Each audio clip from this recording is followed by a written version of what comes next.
اول حاجه هنجيبه وبعدين هنغسله كويس قوي كده من بره كده اهوت. ماشي خلاص كده اهوت. نصفيه طبعا كده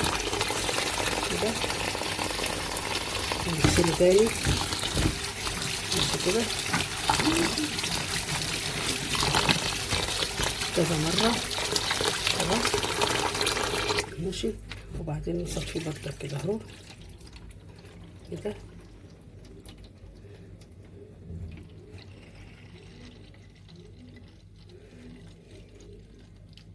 لغايه ما كده اهو كده عشان بقى ابيض ازاي ما نصفي ميته خالص. شايفين شكله ايه بعد ما اتغسل اهوت. شايفين ماشي. وبعد كده بقى هنجيب كيلو لبن محطوط في البرام ده اهو، برام كده اهو ده ماشي. وهنروح جايين مفرغين الرز فيه اللي احنا غسلناه اهو كده بالراحه كده ماشي خلاص. بعدين نقلبه كده، نقلبه خالص كده جامد بحيث اللبن كله يتقلب في الرز كده ماشي كده اهو خلاص.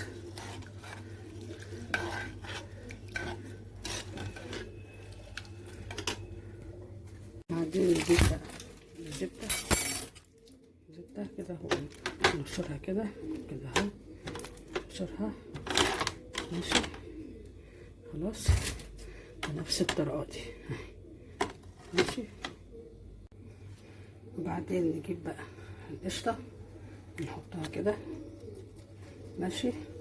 وبعدين والحاجة المهمة بقى واللي هي بتخليها مفلفل وديت اللي هي السر بقى في عمايله، ان هي بنجيب ايه نقطة زيت كده ونحطها عليه كده ماشي. زيت طبعا هو اللي هنضيفها بعد الشمس ماشي خلاص. وطبعا بنحط ملح، متنساش نحط ملح اهوت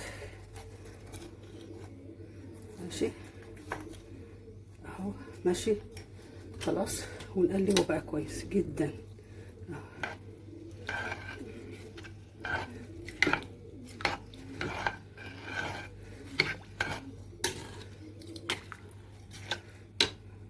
مننساش طبعا نحط معلقه سمنه بلدي اهي بتاعتنا بقى دي عشان تديله الريحه الجميله ماشي.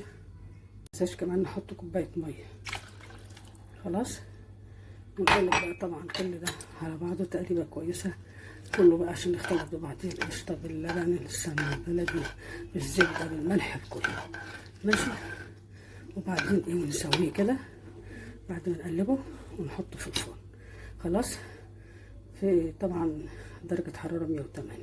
بس عايزه اقول لكم ملحوظه هنا، لما باجي اقلب اللي هو الرز باللبن انا دايما بعمل الحرف بتاعه من هنا كده يبقى عالي من الجناب عالي ماشي، ومن الوسط يبقى نازل شويه خلاص. يعني نزلها شويه، يعني اللي في الجنب ده ارتفاعه اعلى منه، وده بنمشي المعلقه عليه كده علشان يبقى ايه متساوي، واللي في الوسط كده ده بيبقى ايه نازل عنه شويه خلاص. ما تقلقوش من الزبده اللي فوق دي ولا السمن، كل ده هيسيح ومن ساعه ما يخش الفرن، وهوريه لكم بعد ما يطلع ان شاء الله.